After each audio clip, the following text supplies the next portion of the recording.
Viaje al centro de la Tierra. Primera parte.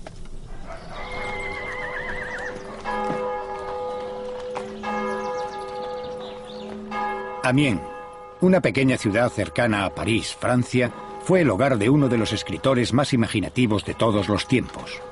Se le conoce como el padre de la ciencia ficción. Hay quien dice que él inventó el futuro. Hablamos de Julio Verne. Hace 150 años escribió historias de fantasía y aventuras, muchas de las cuales son ahora realidad científica. Sus héroes volaron hasta la Luna 100 años antes del primer viaje real y dieron la vuelta al mundo en unos días, en una época en que se tardaba meses en hacerlo.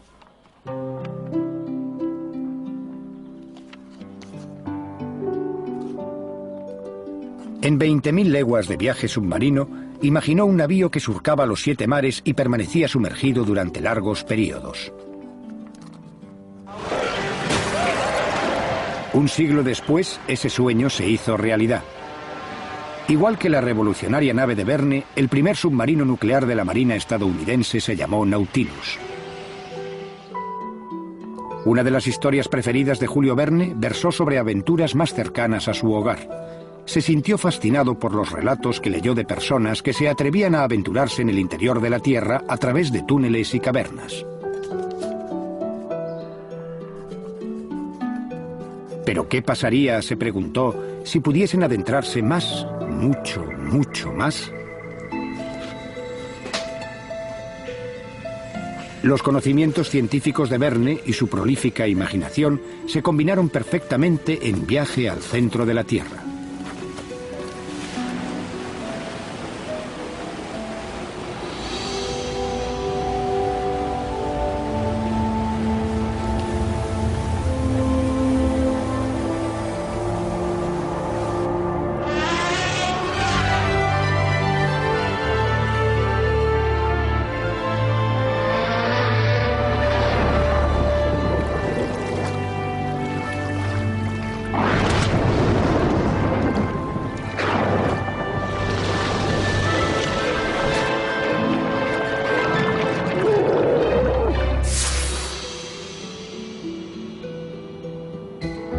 En la época en que Verne escribió esta obra, poco se sabía sobre el interior de nuestro planeta. La ciencia geológica estaba en pañales. Pero el siglo XIX fue una época de grandes descubrimientos. Los geólogos empezaban a descubrir que había capas de roca que se habían depositado y erosionado durante millones de años. Los buscadores de fósiles empezaban a reunir huesos de animales extinguidos, y las teorías más novedosas sobre la evolución de la vida en la Tierra suscitaban vivas polémicas. Aún nos queda mucho que aprender, pero las técnicas con que ahora cuentan los científicos eran pura ciencia ficción en el siglo XIX.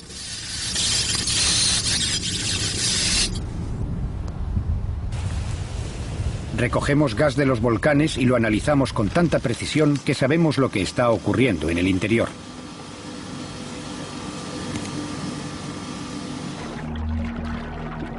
Llegamos a lugares recónditos de la Tierra para descubrir cómo se formó y cómo continúa cambiando.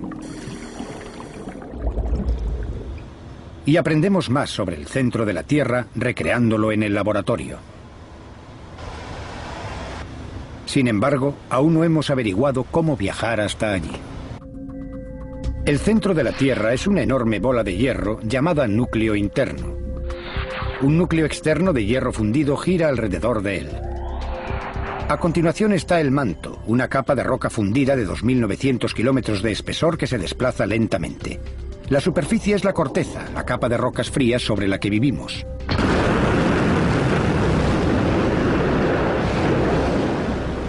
Hoy en día el espacio es objeto de exploración, pero el estudio del espacio también nos ha enseñado mucho sobre la Tierra.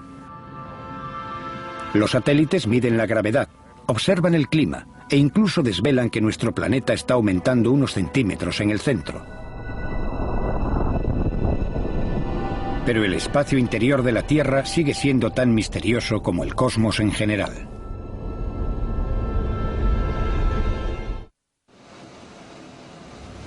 Bernie Wood es petrólogo. Investiga los minerales del interior de la Tierra e intenta reproducirlos en su laboratorio.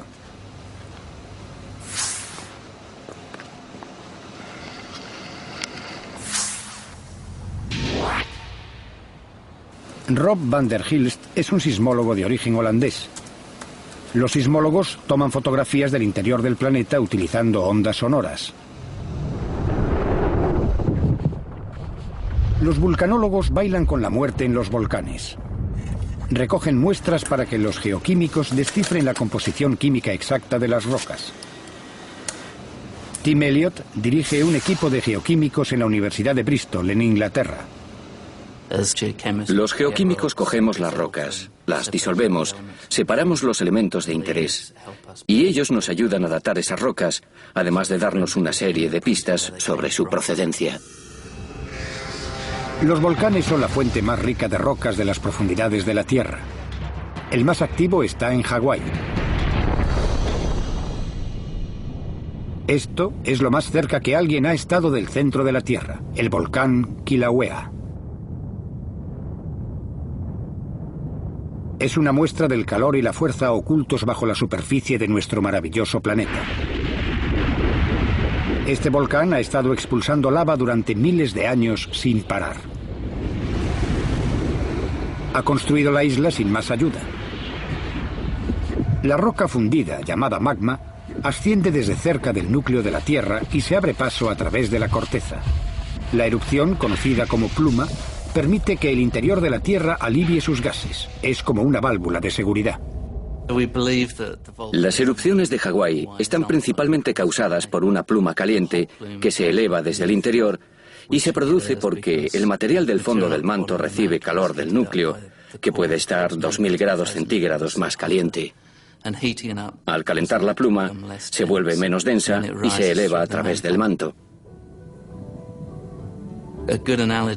Es un proceso parecido al funcionamiento de las lámparas de cera. Una lámpara de este tipo nos muestra lo que está ocurriendo en el manto de la Tierra, la capa que está entre el núcleo y la corteza. La roca, calentada por el núcleo, asciende, mientras que el material más frío se hunde en la superficie. Es este interminable proceso, denominado convección, el que empuja al magma hacia la superficie, donde erupciona en forma de lava.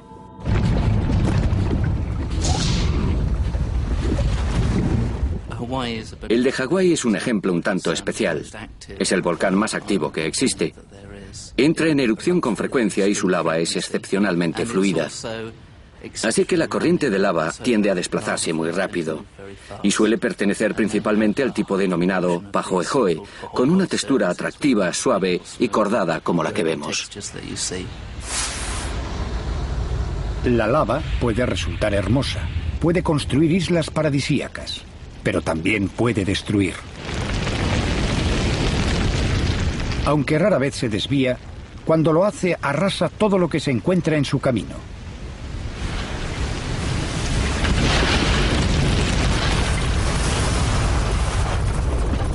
Maravillados ante los torrentes de roca fundida que brotaban de los volcanes, los primeros geólogos estaban convencidos de que debía de haber enormes huecos y cavernas bajo el suelo.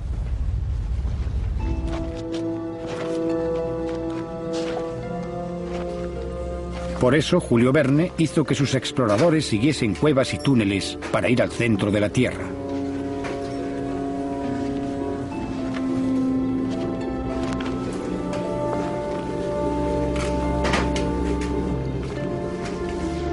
Cuando el profesor, Axel y Hans avanzaban hacia el centro, su camino se vio interrumpido por un derrumbe de rocas. No había otra ruta, y decidieron abrirse paso dinamitando las rocas.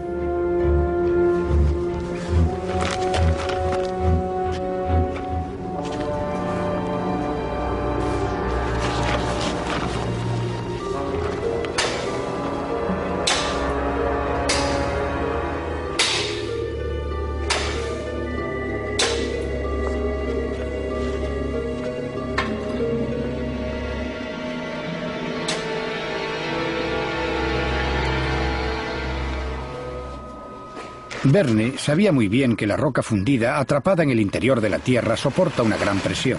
Si esa presión se libera, puede dar origen a un volcán.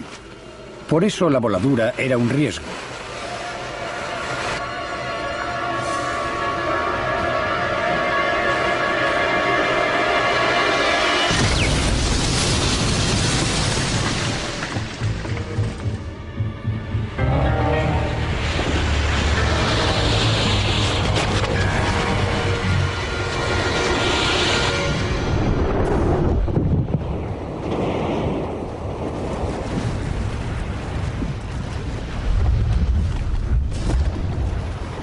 Predecir con exactitud las erupciones es el objetivo de todo vulcanólogo.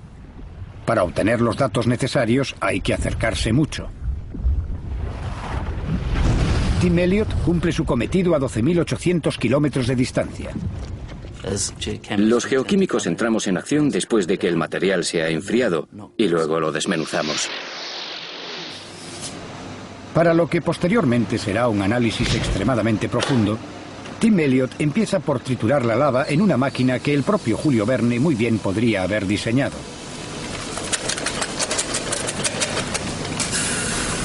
Lo primero es separar la lava en fragmentos. Después hay que triturarla hasta obtener un polvo fino.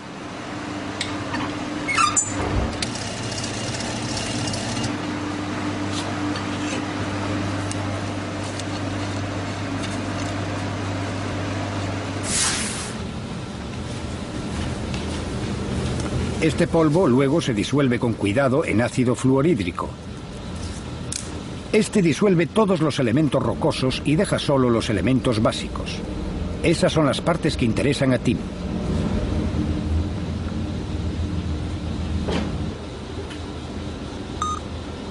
La muestra de lava se calienta y el ácido se evapora a lo largo de la noche. Cuando tenemos un aislado puro del elemento, lo llevamos al espectrómetro de masa para analizar su proporción de isótopos. Sea cual sea su procedencia, varias muestras distintas de un elemento químico serán idénticas químicamente. Pero ahora sabemos que pueden diferir físicamente. El núcleo de sus átomos difiere en peso. El espectrómetro de masa puede diferenciar esos isótopos de aspecto similar. Así Tim puede saber de qué parte de la Tierra procede una muestra. El calcio y el titanio de esta muestra dicen que vino de un lugar muy profundo. Eso, en cierto modo, nos indica que estas muestras proceden de la zona del manto cercana al núcleo. Pero para calcular la profundidad de la que proceden las muestras, hasta cierto punto, odio admitirlo, dependemos de los sismólogos.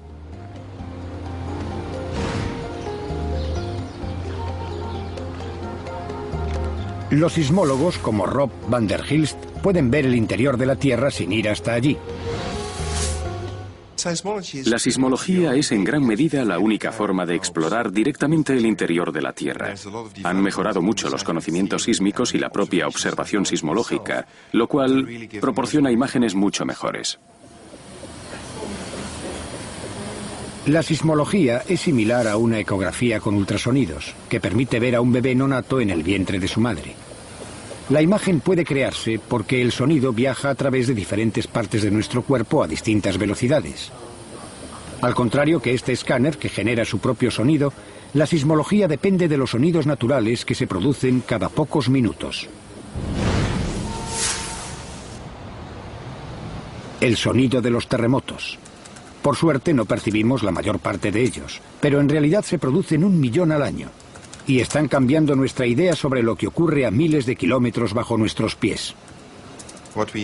Lo que de verdad podemos captar muy bien es el material que desciende, y en algunos casos podemos ver hasta la zona del manto cercana al núcleo. Toda esa información nos dice algo sobre qué tipo de densidad hay en el centro de la Tierra y cómo cambia la densidad al aumentar la profundidad. La sismología muestra que en el manto hay capas de rocas de diferente densidad. ¿Puede decirnos más la petrología? Los sismólogos miden las propiedades de las ondas sísmicas a su paso a través de la Tierra. Y los petrólogos, como yo, vemos los detalles prácticos, los minerales que hay ahí abajo. Los petrólogos estudian las rocas, de dónde proceden, de qué están compuestas y cómo están formadas. No satisfecho con eso, Bernie Wood ha ideado cómo fabricar rocas o minerales, para ser precisos. Sus creaciones no son muy grandes, pero son iguales a las encontradas en las profundidades de la Tierra. ¿Pero para qué hace esto? Sabemos bastante bien de qué está compuesto el manto porque tenemos muestras que han aflorado en las explosiones de las erupciones volcánicas.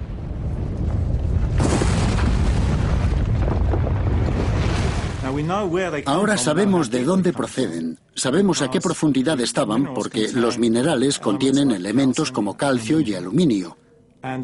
Y la distribución de estos elementos entre los diferentes minerales depende de la presión. Así que simulando la presión, si tomamos una muestra como esta y la sometemos a alta presión, y observando cómo cambia la composición de los minerales al ir variando la presión, podemos rastrear y averiguar de qué profundidad procedía la muestra estudiada. El yunque en el que Bernie forja sus minerales sintéticos está hecho de carburo de tungsteno, un material tan duro que se utiliza para hacer barrenas.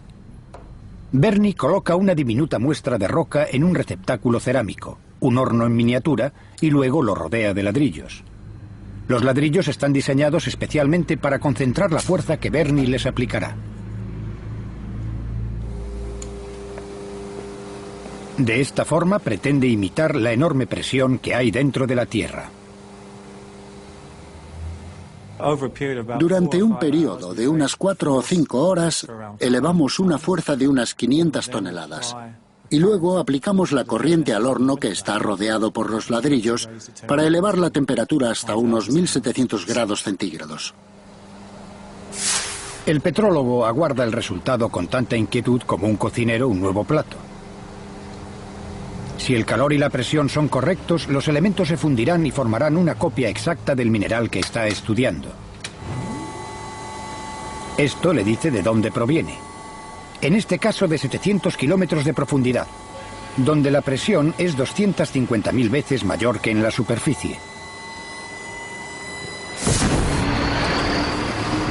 El calor y la presión destrozarían nuestro vehículo mucho antes de que alcanzase el centro de la Tierra. Recorridos tan solo 32 kilómetros de los 6.400 de su viaje, se derretiría.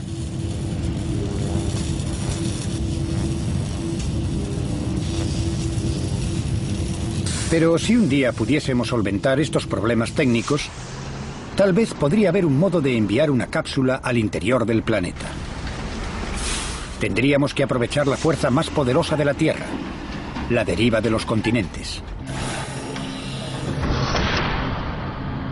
La teoría de la deriva de los continentes, también llamada de placas tectónicas, acabó siendo aceptada por la ciencia en los años 60, pasado un siglo de la época de Julio Verne. Se dice que las masas de terreno que conocemos se formaron a partir de un solo supercontinente, el cual flotaba sobre placas que se desplazaron por todo el planeta.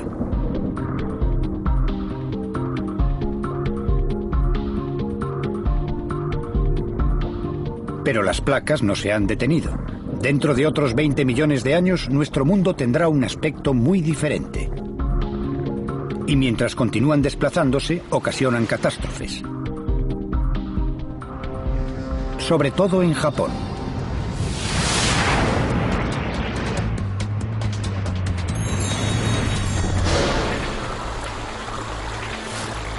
Parece tranquilo. Pero bajo la superficie, la historia es diferente.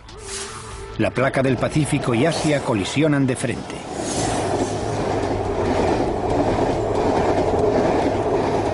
Bajo el paisaje de Postal, la placa del Pacífico se está hundiendo bajo Asia, un proceso denominado subducción. Esto hace de Japón un lugar conflictivo no solo por los volcanes, sino también por los terremotos. Al expulsar principalmente cenizas y gas, los volcanes de Japón parecen inofensivos. Pero no crean que lo son.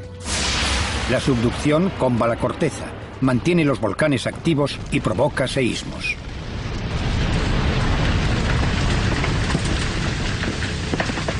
Se teme que destruya las islas que una vez crearon. Tetsuro Urabe es profesor de la Universidad de Tokio.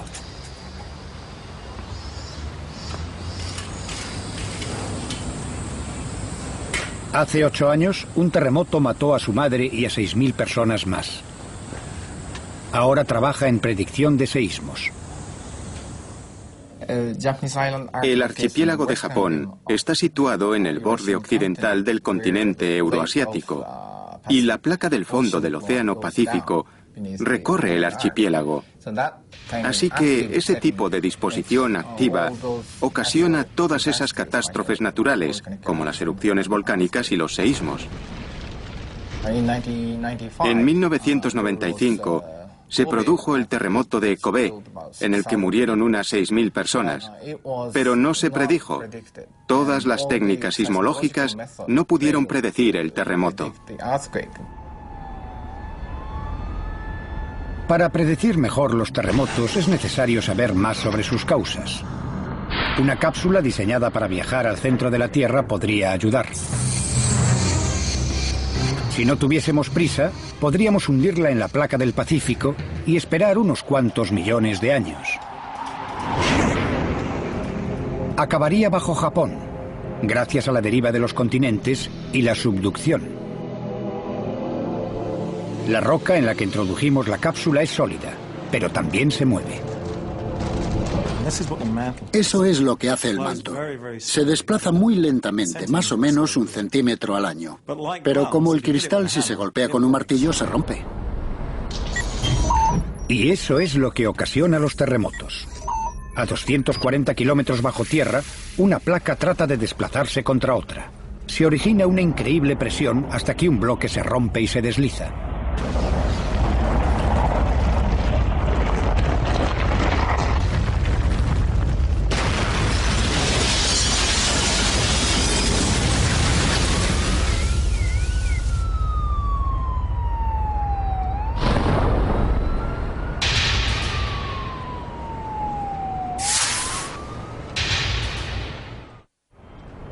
Debido a sus inestables cimientos, Japón posee una de las redes de sensores sísmicos más extensas del mundo. 1.700 dispositivos enterrados captan todo movimiento en la corteza y el manto. Los datos se transmiten a un centro nacional de control que recoge hasta el más mínimo quejido de la Tierra.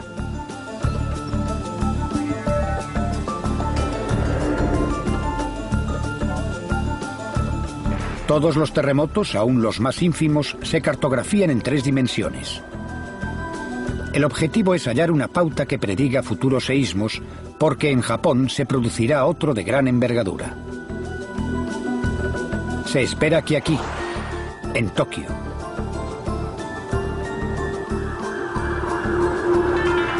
Tokio cuenta con unos 12 millones de habitantes. Cada 200 años, esta zona se ve sacudida por un gran terremoto.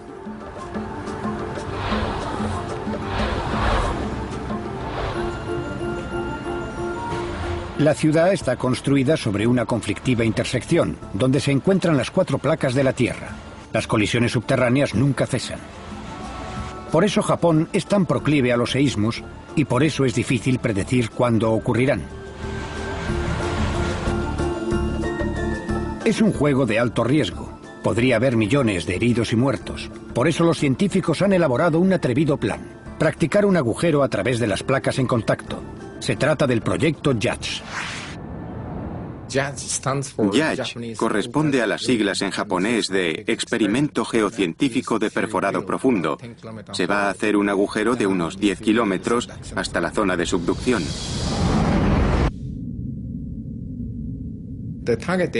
La zona objetivo del JADGE está muy activa y probablemente la temperatura podría ser de más de 300 grados a 10 kilómetros de profundidad, o sea que los 300 grados hacen que la operación de perforado sea muy difícil. Es lo mismo que ocurre con nuestra cápsula. La técnica debe avanzar más para que resista la intensa temperatura y presión.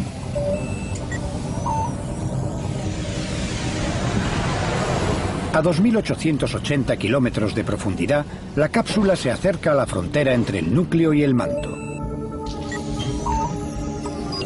La alta temperatura de la zona funde las placas que rodean la cápsula. Ahora, el vehículo debe liberarse de su protección e impulsarse. Delante está el enorme núcleo de metal. Pero, ¿por qué hay tanto metal ahí?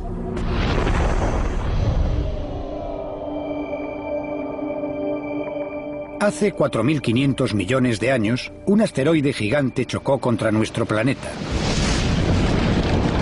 El núcleo de hierro del asteroide se fundió y formó un océano de metal en el centro de la Tierra. El núcleo externo es como un océano subterráneo.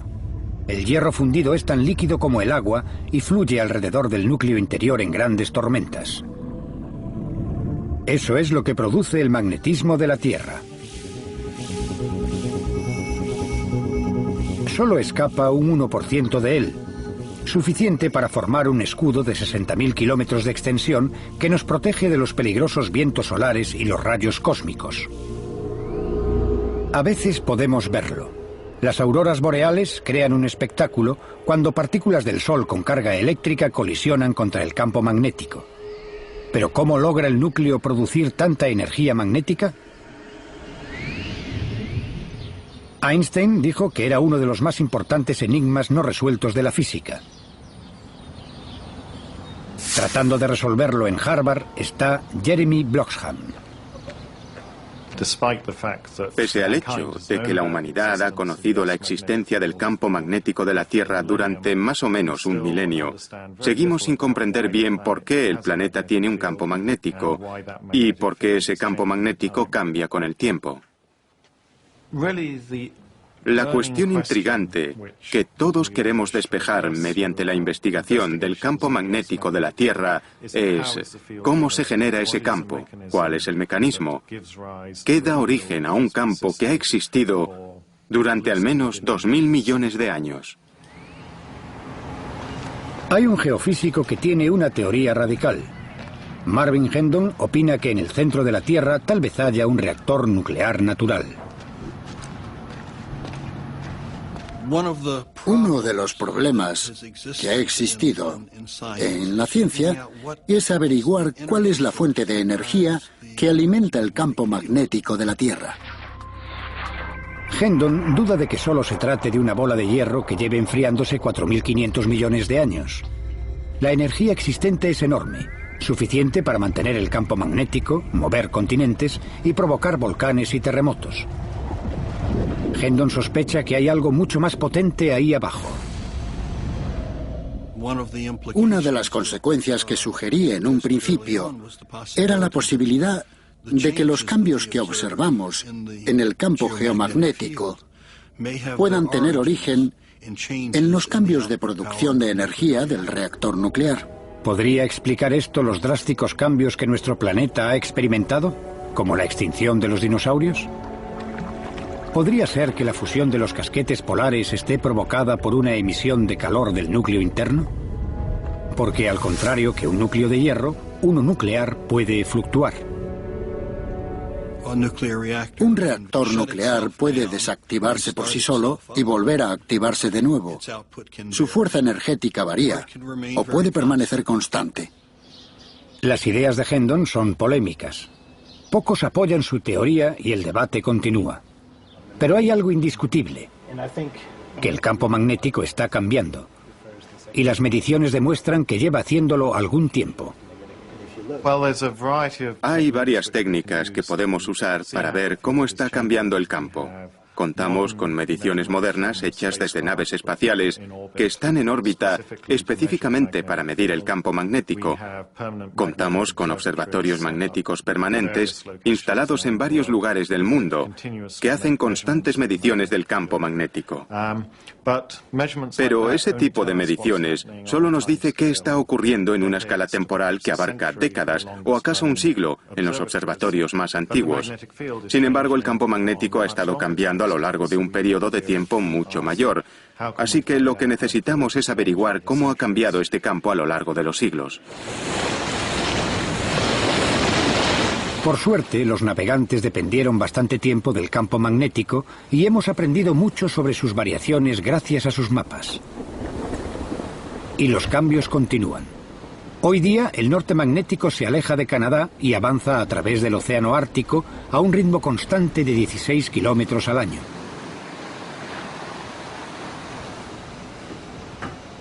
Pero una cosa es saber que los polos se están desplazando y otra saber por qué. El núcleo de la Tierra es hierro líquido, o principalmente hierro líquido, y los movimientos de ese hierro conductor de la electricidad pueden crear lo que llamamos una dinamo. Pero los detalles de ese proceso, cómo funciona, todavía no se entienden muy bien. Para ampliar los conocimientos, un equipo de la Universidad de Maryland lucha por reproducir el núcleo de la Tierra en el laboratorio.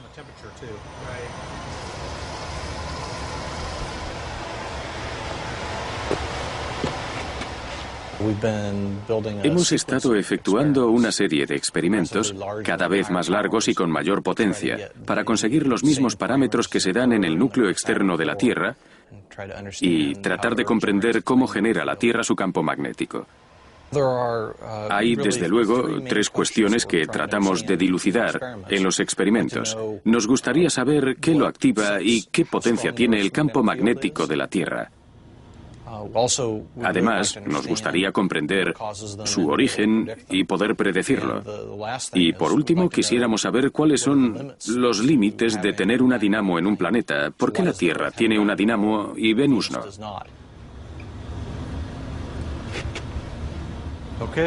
Vale, ¿listo para operar a 10 revoluciones? En el centro de la dinamo de Daniel Lathrop hay una esfera rellena de sodio caliente. Eléctricamente, el sodio se comporta como el hierro fundido, pero está a 1000 grados más frío.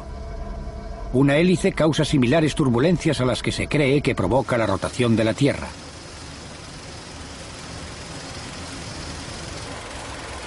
Hasta ahora, no han podido generar una cantidad constante de magnetismo, pero han averiguado que los pequeños cambios en la velocidad y la temperatura afectan significativamente al campo magnético. ¿Hay alguna pérdida? Por ahora ninguna. Vale. Lo comprobaré. El siguiente paso es construir un aparato mayor. Después de todo, el verdadero núcleo de la Tierra mide unos 6.400 kilómetros de diámetro. Basados en los resultados con el dispositivo con que contamos ahora, que es más bien de pequeño tamaño, tenemos el plan de construir un modelo mucho mayor que tendría una esfera de 3 metros de diámetro rellena de sodio líquido, unas 15 toneladas de ese metal. Se haría de la misma forma que los experimentos existentes, pero con parámetros que se acercaran más a los que se cree que existen en el interior de la Tierra.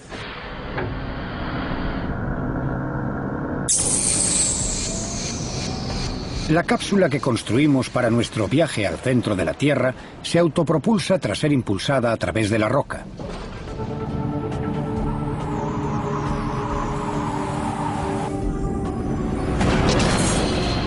Ha estado viajando a través del núcleo externo líquido durante 2.400 kilómetros. Ahora los sensores muestran que el camino va a ser más difícil. La cápsula debe penetrar en el sólido núcleo interior. Está sólido debido a la enorme presión que hay allí, 4 millones de veces mayor que en la superficie. Y se produce una descarga de 1.000 millones de amperios entre los núcleos.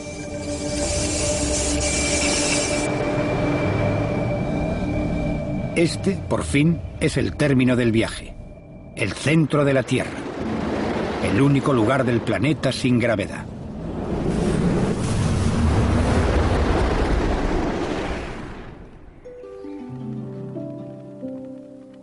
Pero para nosotros, igual que para Julio Verne, este viaje seguirá siendo una fantasía.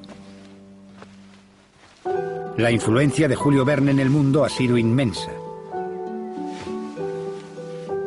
Él impulsó a generaciones de jóvenes lectores a dedicarse a la ciencia, la ingeniería y la exploración, e inspiró a los inventores del submarino, el helicóptero y la radio.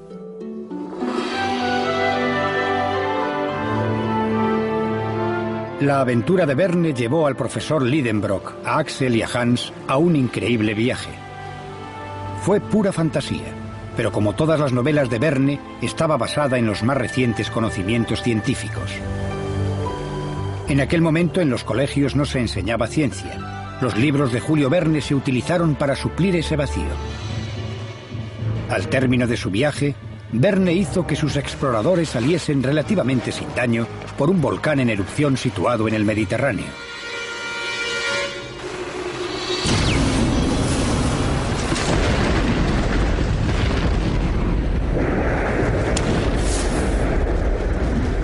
Así es exactamente como la Tierra se recicla a sí misma. La corriente de convección del manto transporta rocas hasta las chimeneas volcánicas y las expulsa a la superficie.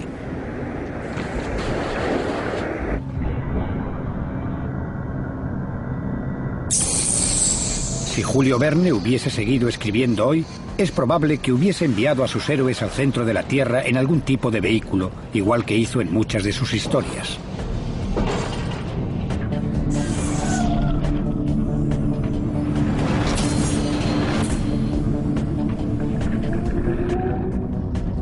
Aún ahora, en el siglo XXI, la tecnología tiene que avanzar mucho para realizar ese sueño.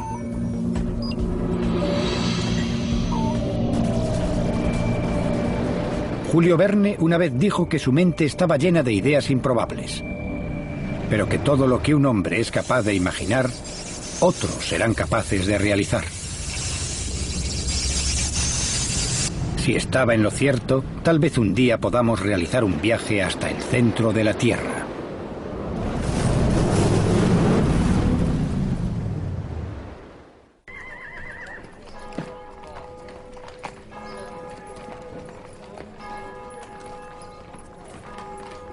En la segunda mitad del siglo XIX, en Amiens, cerca de París, Francia, vivió uno de los escritores más imaginativos de todos los tiempos.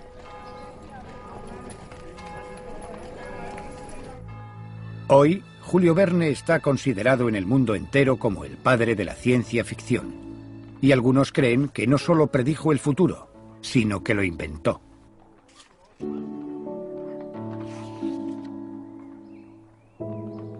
Sus novelas son una estimulante mezcla de aventura y ciencia, sobre todo la titulada Viaje al centro de la Tierra.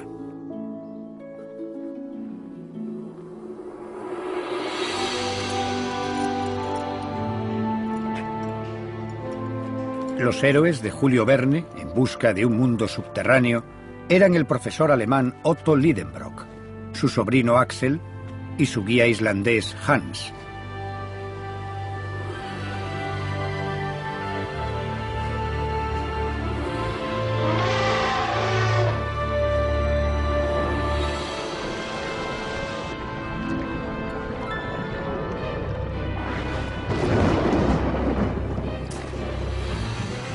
Lo que Verne escribió hace 150 años era tan increíble entonces como la ciencia ficción lo es hoy en día.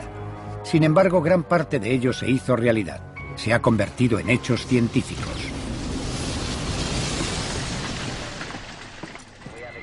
Iniciado el despegue. En su libro De la Tierra a la Luna, Verne predijo los viajes espaciales con asombrosa exactitud. Su rampa de lanzamiento estaba a solo unos kilómetros del Cabo Cañaveral de nuestros días. Y su cápsula amerizó en el Pacífico, a menos de 5 kilómetros de donde lo hizo el Apolo 9, pero un siglo antes. Desde la época de Verne hemos viajado al espacio, pero para conseguir llegar hasta el centro de la Tierra, aún nos queda mucho camino que recorrer.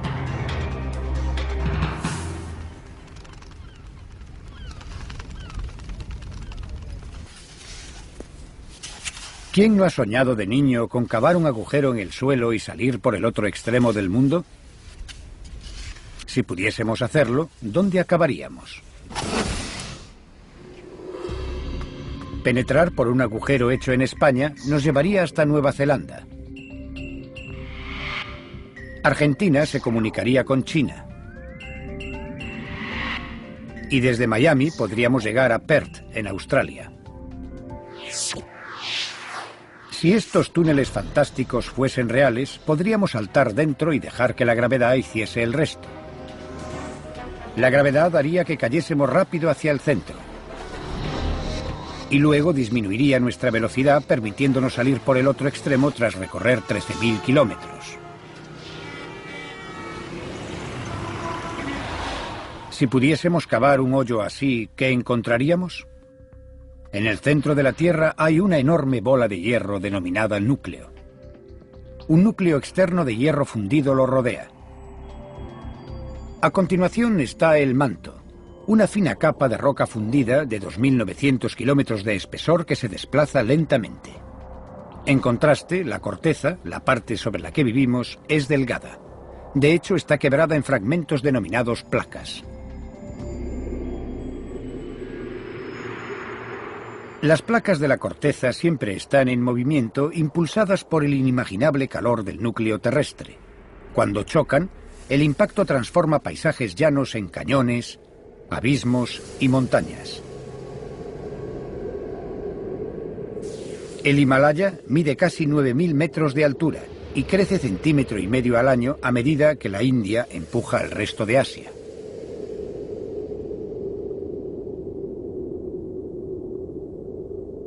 Recorrer un cañón erosionado es como viajar hacia atrás en el tiempo, porque muestra cómo ha cambiado la corteza de la Tierra y cómo continúa cambiando. Capa sobre capa de roca se han ido acumulando en la superficie de la Tierra durante millones de años y se van desgastando sin cesar por efecto del viento y del agua.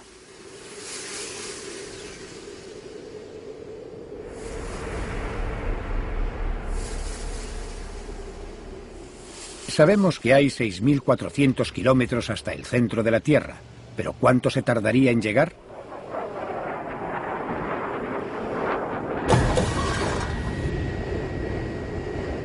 Este avión está volando a 3.600 metros de altura.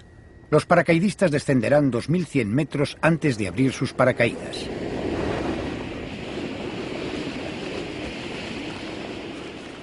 Descienden en caída libre a unos 160 kilómetros por hora. A esa velocidad llegarían a tierra en tan solo 1 minuto. Si pudiesen continuar así hasta el centro de la Tierra, les llevaría unas 36 horas. El mismo tiempo que tardarían en recorrer la distancia entre Chicago y Londres.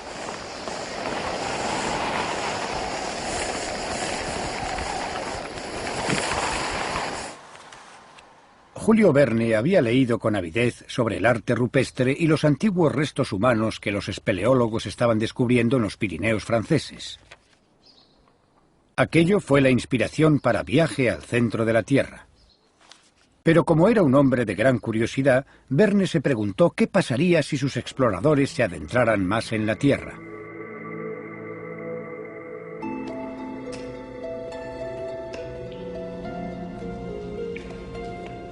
A Verne le encantaba la invención tecnológica y equipó a sus héroes con lámparas eléctricas alimentadas por productos químicos. Sabía que las llamas eran un peligro bajo tierra e ideó esta ingeniosa solución en una época en que la iluminación de gas aún era un lujo y la electricidad solo era conocida para los científicos.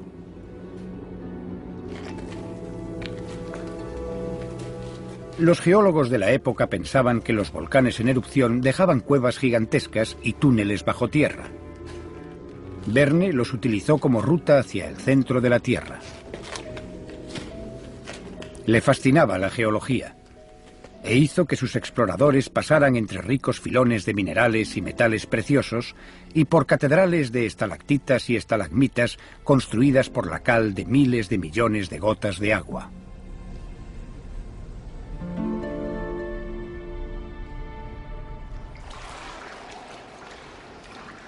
Hoy en día la espeleología sigue siendo popular.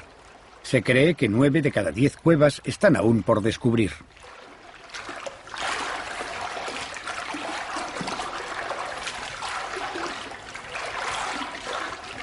Estos son los nuevos territorios de exploración en nuestro planeta.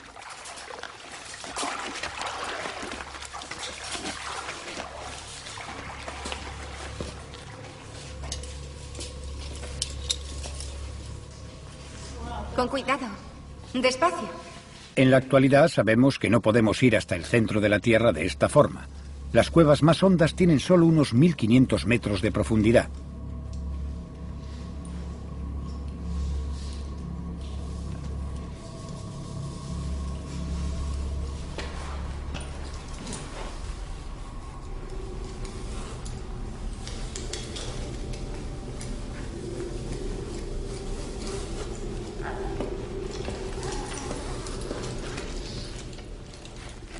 Pero la necesidad, y algunos dirían que la avaricia, nos han empujado a penetrar mucho más en nuestro planeta.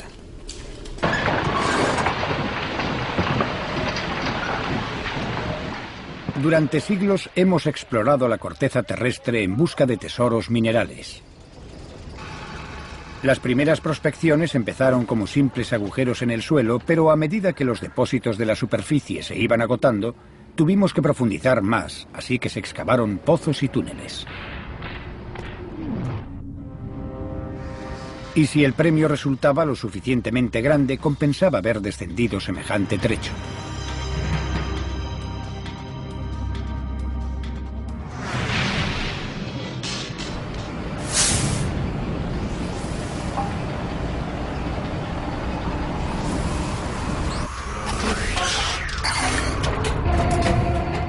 Estos hombres están bajando hacia el centro de la Tierra.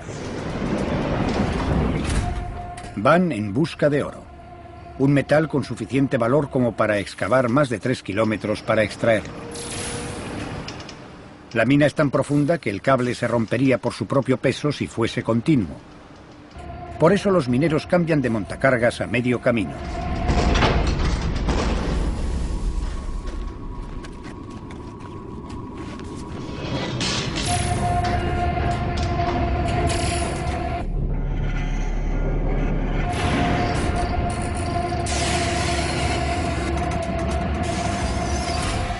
Esta es la mina más profunda de la Tierra. También es lo máximo que alguien se ha adentrado en la corteza terrestre, y estos mineros lo hacen a diario para ir a trabajar. Están a 3.600 metros bajo tierra.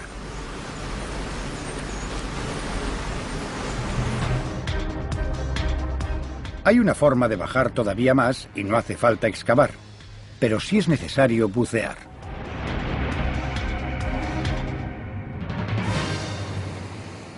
En 1960, 2 hombres llevaron un sumergible llamado Trieste hasta el lugar más profundo de la Tierra, el Challenger Deep. Está en la fosa de las Marianas, cerca de la isla de Guam, en el Pacífico.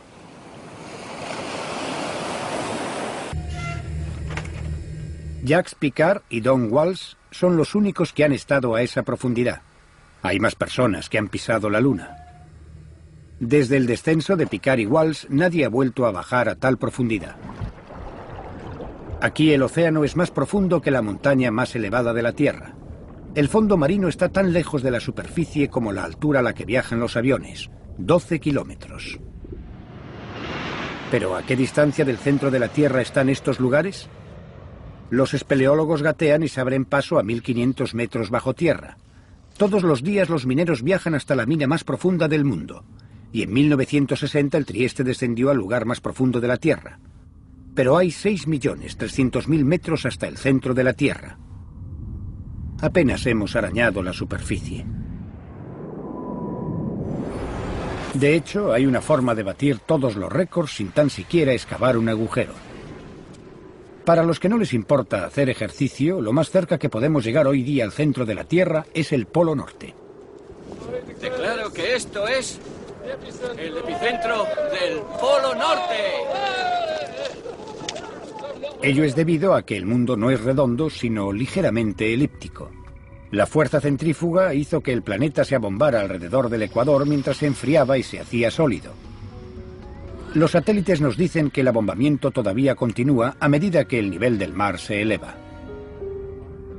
No se trata más que de valores ínfimos, pero la precisión de las mediciones desde el espacio es asombrosa. A Julio Verne le habría encantado.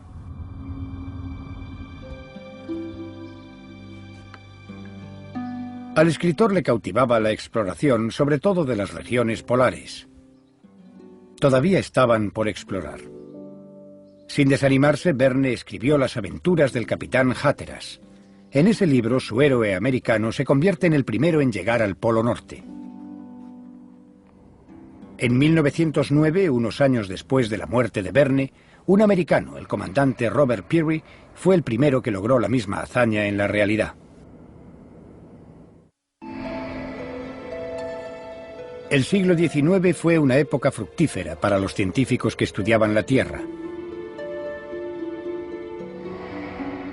Charles Darwin estaba escribiendo El origen de las especies, en el que sostenía que habían hecho falta millones de años para crearse los paisajes, las plantas y los animales. A Julio Verne le fascinaban los fósiles, restos mortales de criaturas extinguidas.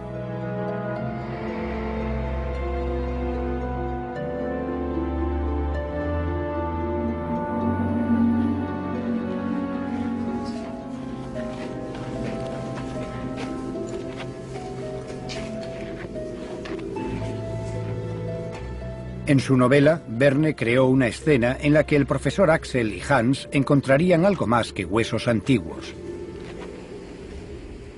¿Y si encontraran a cientos de kilómetros bajo la superficie antiguas especies aún vivas?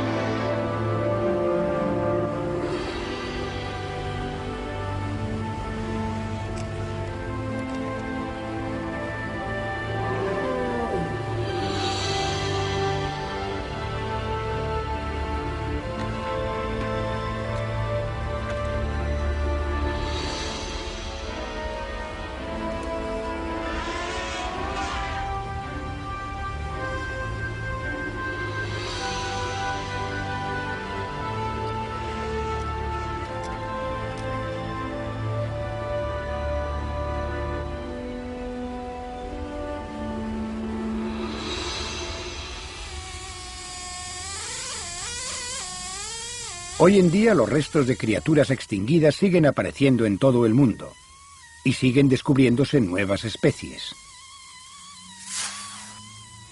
Un equipo de la Universidad de Bristol en Inglaterra, dirigido por Mike Benton, está reuniendo piezas fósiles del que puede ser el mayor dinosaurio herbívoro que se haya encontrado. Los fósiles son restos de plantas y animales que vivieron en otra época. Si tenemos una criatura marina, cuando muere, su esqueleto caerá al fondo.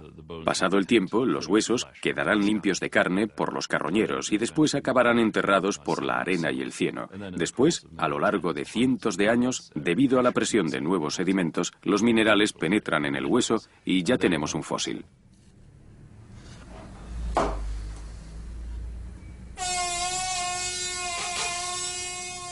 Liberar los huesos de la roca es una tarea laboriosa que requiere destreza y paciencia.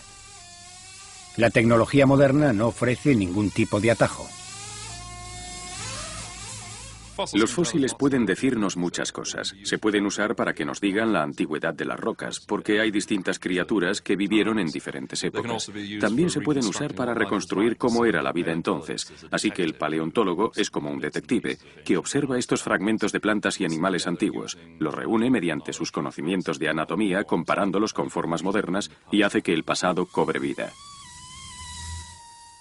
En la época de Julio Verne, la gente comprendía una pequeña parte de la historia de la Tierra. Los geólogos llevaban estudiando la evolución de las rocas unos 30 años y se percataron de que a medida que retrocedes en el tiempo, te encuentras con rocas cada vez más antiguas y que al observar los fósiles aparecen criaturas más raras y más antiguas. En su obra, Verne fue capaz de hacer que el pasado cobrase vida y de adaptar especies actuales a la vida subterránea. Sabía que las plantas no podrían sobrevivir allí, ya que necesitan luz solar, pero supuso que los hongos sí podrían crecer.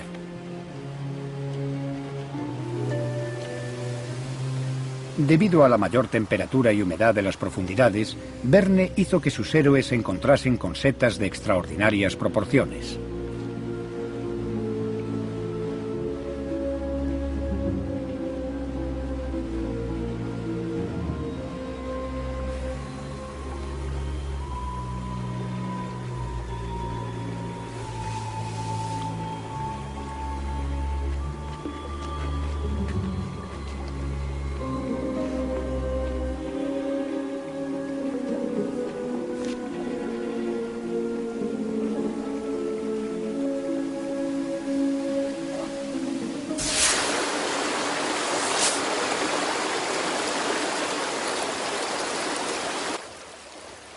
¿Pero qué se puede encontrar realmente en un viaje al centro de la Tierra?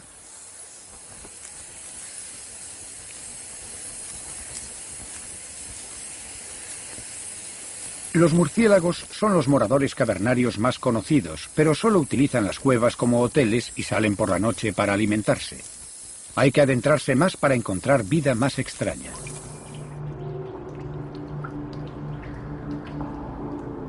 Estos son algunos de los últimos lugares inexplorados de la Tierra. En todas las cuevas hay vida animal, pero ¿ha evolucionado aquí aislada o procedía como los espeleólogos de la superficie? Estos animales no necesitan pigmentación para protegerse del sol y tampoco ojos para ver, ya que viven en total oscuridad, y encuentran su alimento por el tacto y el olfato. Los animales que moran en las cavernas, conocidos como trogloditas, son difíciles de estudiar. Viven en grietas tan diminutas que pueden pasar desapercibidas hasta para los exploradores más intrépidos.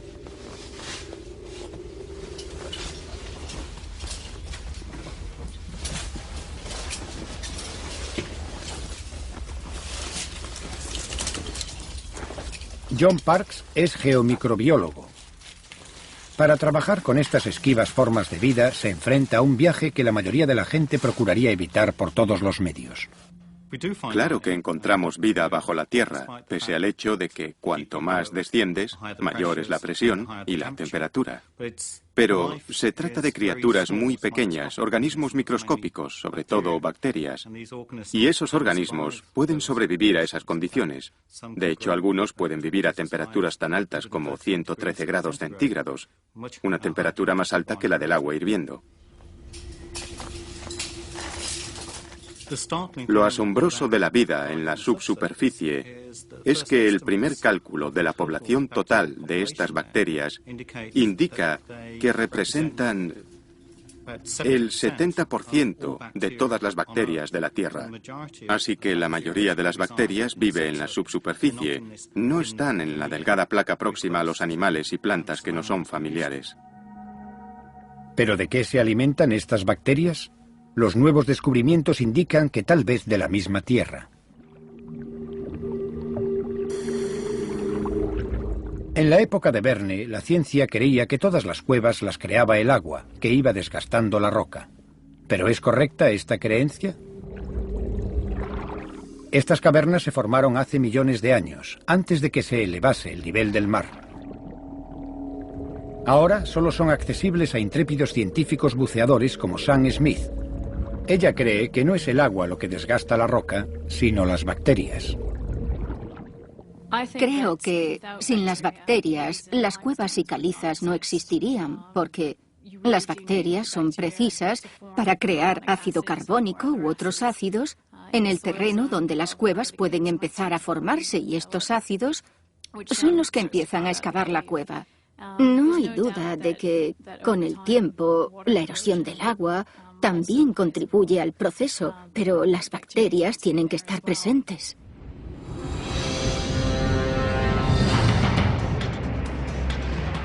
El lugar de estudio de Sam es la península de Yucatán, en México. Es un lugar donde las rocas todavía se están formando, así que Sam puede examinar los cambios que la roca está experimentando ahora. Yucatán posee el conjunto de cuevas submarinas más extenso del planeta. Es el mejor lugar de la Tierra para explorar el mundo subterráneo.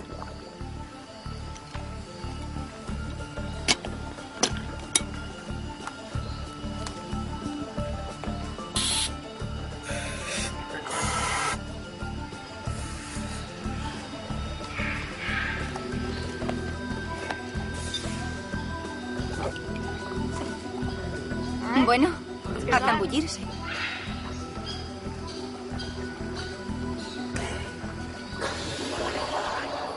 Las cuevas se extienden a lo largo de 80 kilómetros y tienen hasta 120 metros de profundidad. Si Sam está en lo cierto, las bacterias devoradoras de roca las crearon y aún continúan su labor. La búsqueda de las bacterias la hace adentrarse en el laberinto submarino.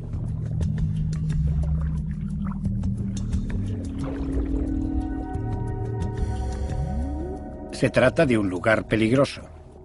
En la exploración de Sam se usaron los más modernos dispositivos de buceo. Solo hay 3 científicos en el mundo con experiencia suficiente para descender a cuevas tan profundas. Llevan doble, incluso triple equipamiento por si hay que resolver problemas en el acto. Este no es un buen lugar para perderse estando escaso de aire.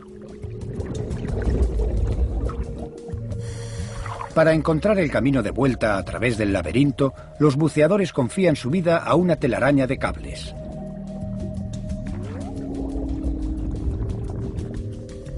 Nunca olvidan que si algo va mal, no pueden ascender flotando a la superficie. Podrían morir mucho antes de alcanzar la salida.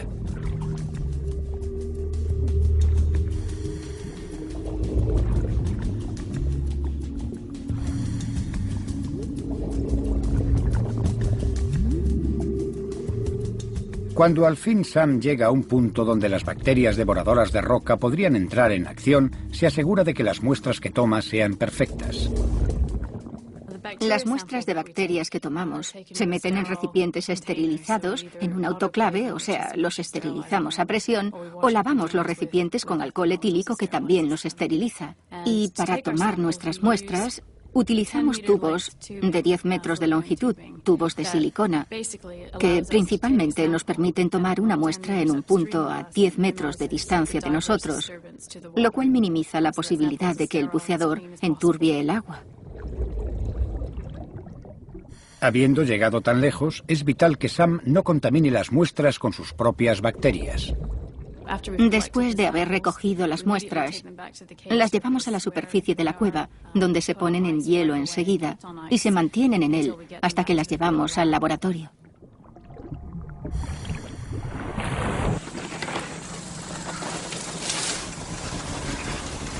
Los análisis preliminares pueden hacerse en el momento, pero para los más detallados, los supuestos organismos comedores de roca deben hacer un viaje hasta el laboratorio de Inglaterra.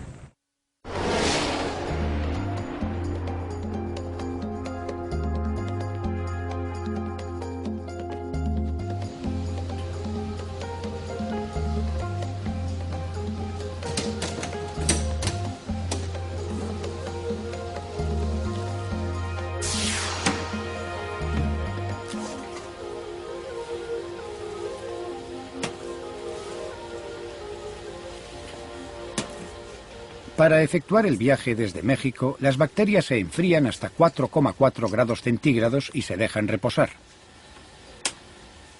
En el laboratorio se dividen y se calientan hasta los 24 grados centígrados, la temperatura del agua de las cuevas.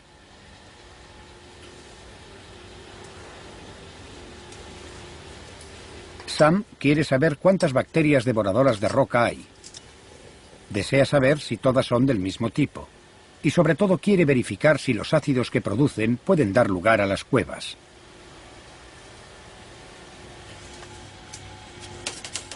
Si Sam tiene razón respecto a estos microscópicos mineros, será un gigantesco paso adelante para la geología. Resulta emocionante pensar que algo tan pequeño, que unas bacterias que tienen un tamaño de una micra, de una millonésima de metro, puedan modificar algo tan grande y causar un impacto de tal envergadura en el entorno en que están.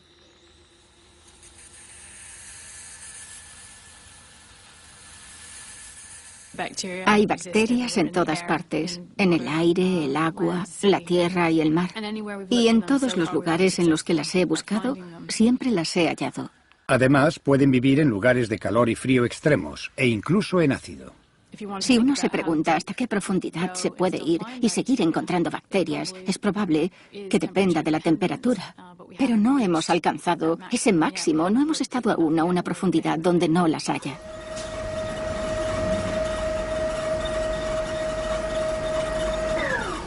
Las bacterias pueden resultar los verdaderos tesoros enterrados en la tierra, tan valiosas para nosotros en el futuro como hoy lo son los minerales.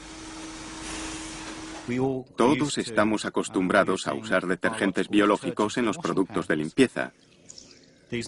Proceden de organismos que pueden crecer a 60 grados centígrados. Si logramos organismos que crezcan a 130 o 150 grados centígrados, podríamos crear magníficos catalizadores para toda una serie de compuestos diferentes.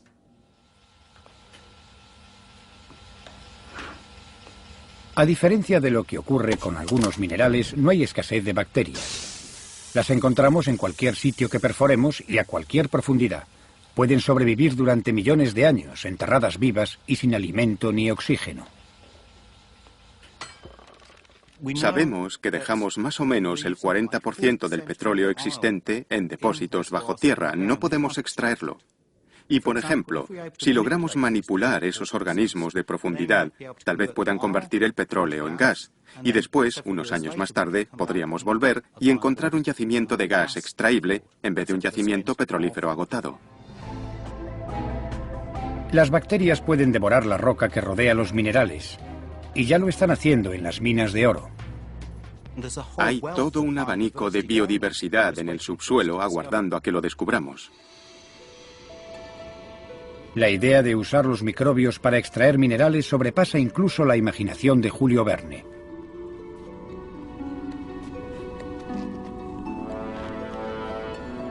Sus aventureros encontraron cobre, manganeso, platino y oro. Pero no se ocuparon de ellos, convencidos de que estaban a demasiada profundidad para, tal como Verne lo expresó, extraerlos de su tumba. Pero la tecnología está demostrando su error. Extraer minerales a 3.600 metros es difícil y caro. Cada kilómetro y medio que se desciende, la temperatura sube 10 grados. Trabajar aquí requiere refrigeración y ventilación a gran escala.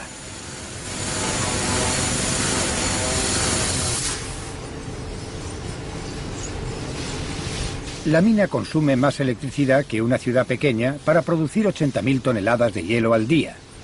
Y hay que subir 10 toneladas de mineral 3 kilómetros para obtener 1 kilo de oro.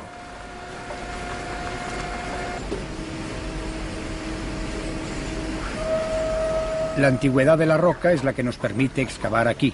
A esta profundidad, en la mayoría de los lugares, haría demasiado calor. Pero en Sudáfrica, la corteza terrestre es más antigua que en la mayoría de los lugares. Así que ha tenido más tiempo para enfriarse. Hace 2.500 millones de años, el oro se acumuló en la superficie, en un lago. Pasado el tiempo, la tierra y el oro se hundieron y quedaron enterrados en el suelo. Es el yacimiento más rico que se ha descubierto.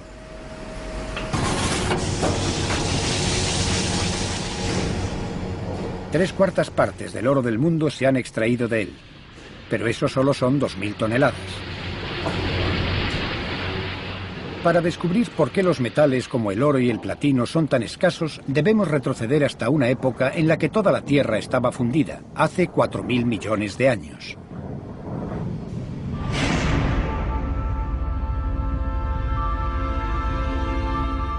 Un asteroide gigante chocó contra nuestro planeta en formación.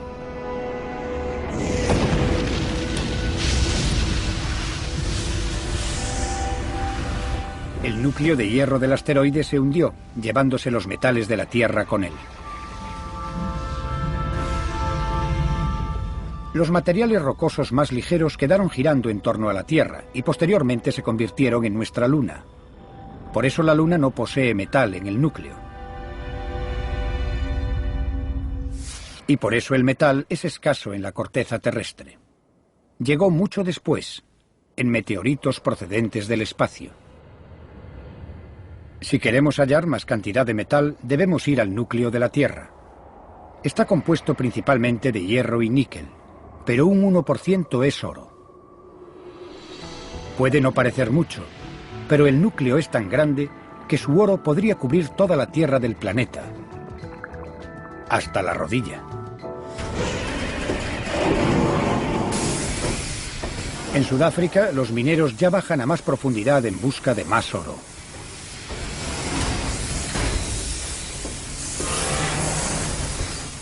Su plan es adentrarse 5 kilómetros en el filón, donde mantener refrigerada la mina podría representar el 20% de su gasto presupuestario. Tal vez necesiten trajes que los aíslen del calor, o robots para extraer el preciado metal.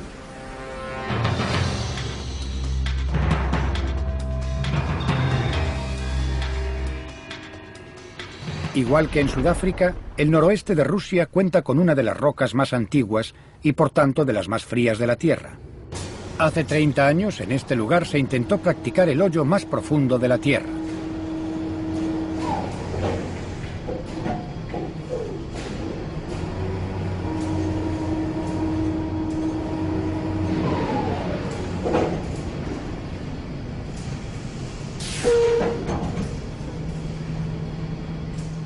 Unos años antes los alemanes lo habían intentado y fracasaron. A 9.000 metros, el hoyo se cerró cuando se extrajo la barrena.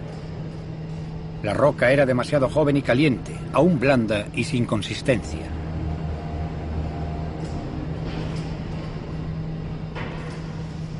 Pasados 14 años, los rusos llegaron a 12.000 metros. Por supuesto, las muestras fueron analizadas con entusiasmo por los geólogos. Nadie había visto rocas procedentes de tal profundidad.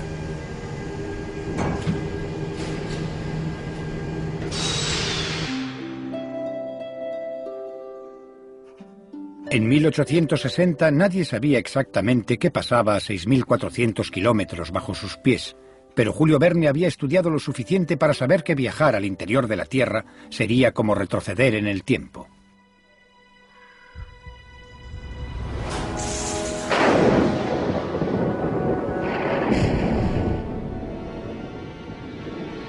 El escritor ambientó una famosa escena en un inmenso océano subterráneo, iluminado solo por relámpagos y tormentas magnéticas.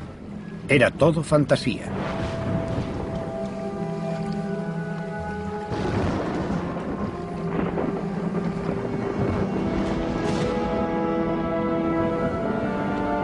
Pero los exploradores de Verne eran además viajeros del tiempo. A medida que descendían hacia el centro, también retrocedían en el tiempo.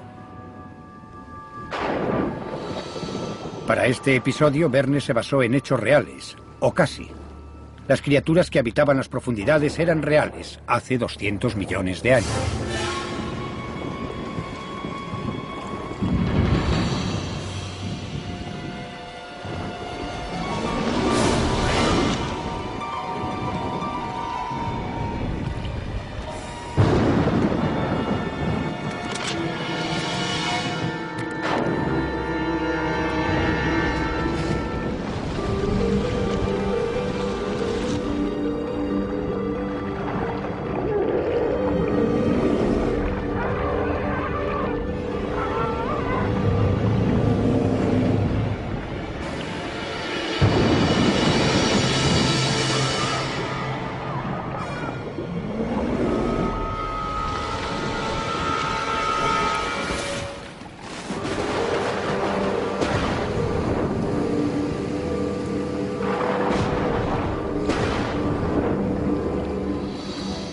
Verne estaba en lo cierto. Hay un inmenso mar en el centro de la Tierra, un mar de hierro fundido. Al desplazarse alrededor del núcleo interno sólido, genera magnetismo, un colosal campo magnético. Se proyecta a 59.000 kilómetros en el espacio exterior y nos protege de la radiación solar. Pero hay pruebas de que su potencia está disminuyendo, y eso podría significar que estaremos expuestos a una dosis mortal de rayos cósmicos. En Harvard, Jeremy Bloxham está intentando averiguar a qué se debe esto.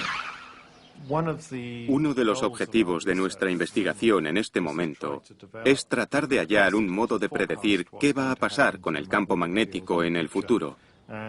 Se trata de algo que nos interesa mucho ahora mismo, porque en los pasados 150 años hemos visto que la potencia del campo ha disminuido casi el 10%. Es un ritmo de merma que es característico de un campo que va a sufrir una inversión magnética.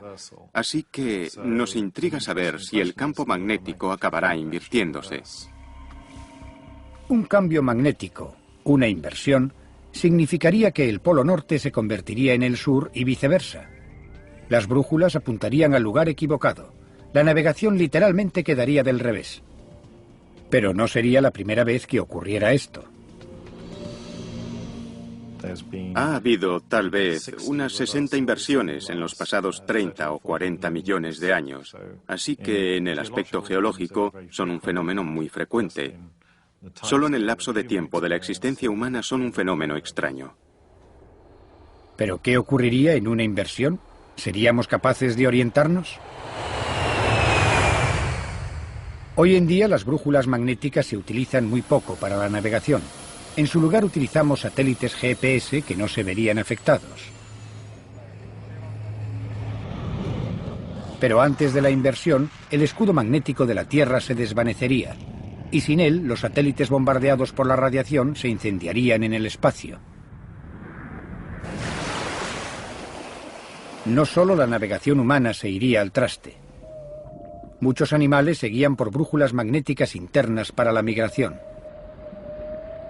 Nadie sabe cómo se las arreglarían. Pero las inversiones no ocurren de la noche a la mañana.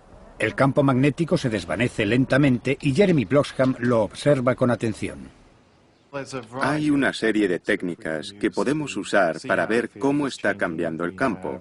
Contamos con mediciones modernas tomadas por naves espaciales que están en órbita específicamente para medir el campo magnético. Tenemos observatorios permanentes situados en varios lugares del mundo que hacen mediciones constantes del campo magnético. Pero los detalles de ese proceso, cómo se desarrolla, todavía no se comprenden muy bien. Por eso, Daniel Lathrop, de la Universidad de Maryland, ha construido una maqueta a escala del núcleo de la Tierra.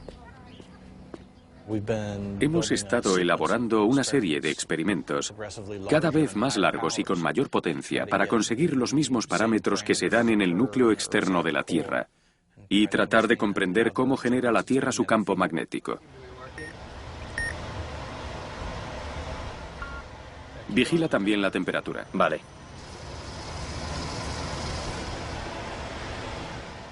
Queremos saber qué lo activa, la potencia que tiene el campo magnético de la Tierra. También nos gustaría entender qué ocasiona los cambios que hemos visto, las anomalías del campo, las inversiones, y ser capaces de comprender qué los motiva y poder predecirlos. El fondo del Océano Atlántico guarda constancia de las inversiones del pasado, porque la lava se alinea con el campo magnético a medida que se solidifica. El problema es que las inversiones no son regulares. Para predecir la próxima debemos saber qué ocurre en el núcleo.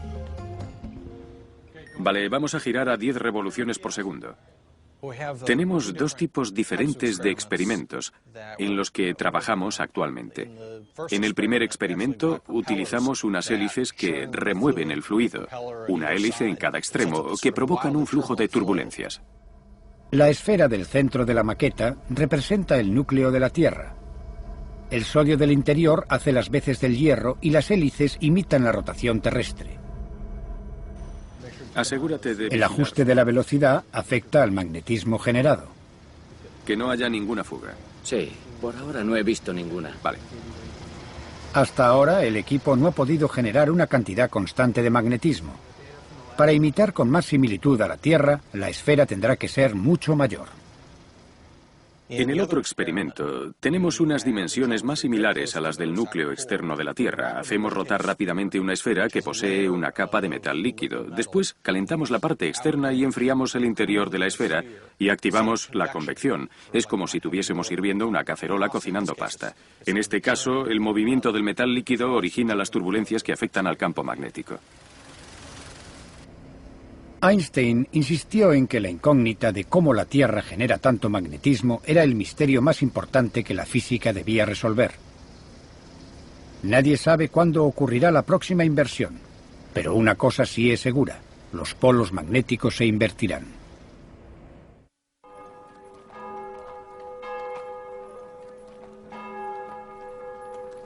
La influencia de Julio Verne en el mundo ha sido inmensa.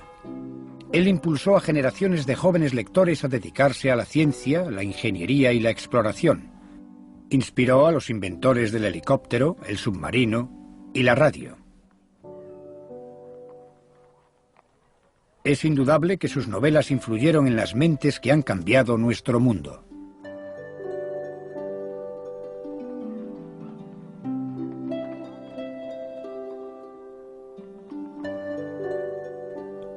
Poco sabía la humanidad cuando Verne murió a comienzos del siglo XX que él tendría tal influencia en el futuro. Su vida está resumida en el epitafio de su tumba.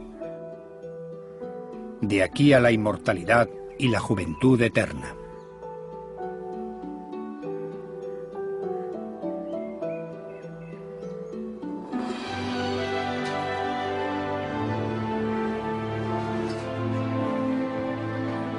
La aventura de Verne llevó al profesor Lidenbrock, a Axel y a su guía Hans a un increíble viaje al centro de la Tierra. Se trataba de fantasía, pero al igual que todas las novelas de Verne, se basaba en los hechos científicos más novedosos.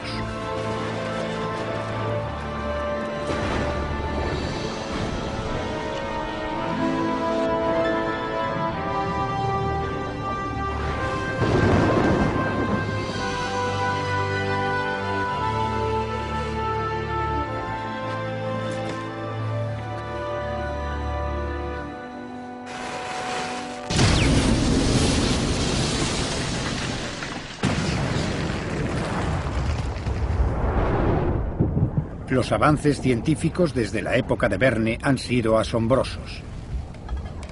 Recogemos lava fundida, la trituramos y pulverizamos y la observamos en una máquina tan sensible que puede identificar iones por separado. Recogemos gas de chimeneas volcánicas y lo analizamos con precisión para saber qué ocurre a miles de metros dentro del volcán.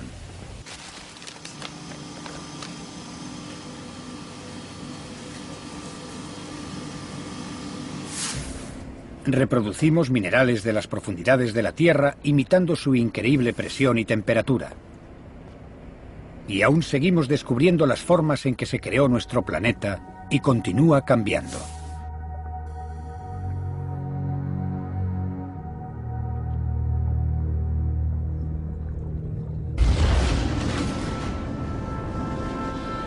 Hemos recorrido un largo camino, no en el aspecto físico, sino en el del conocimiento. Nos hemos aventurado 320.000 kilómetros en el espacio. No obstante, solo nos hemos adentrado 11 kilómetros en nuestro planeta. Verne una vez le dijo a su padre que su mente estaba llena de ideas improbables, pero que lo que un hombre es capaz de imaginar, otros serán capaces de realizar. Si Julio Verne estaba en lo cierto, tal vez un día podamos realizar un viaje al centro de la Tierra.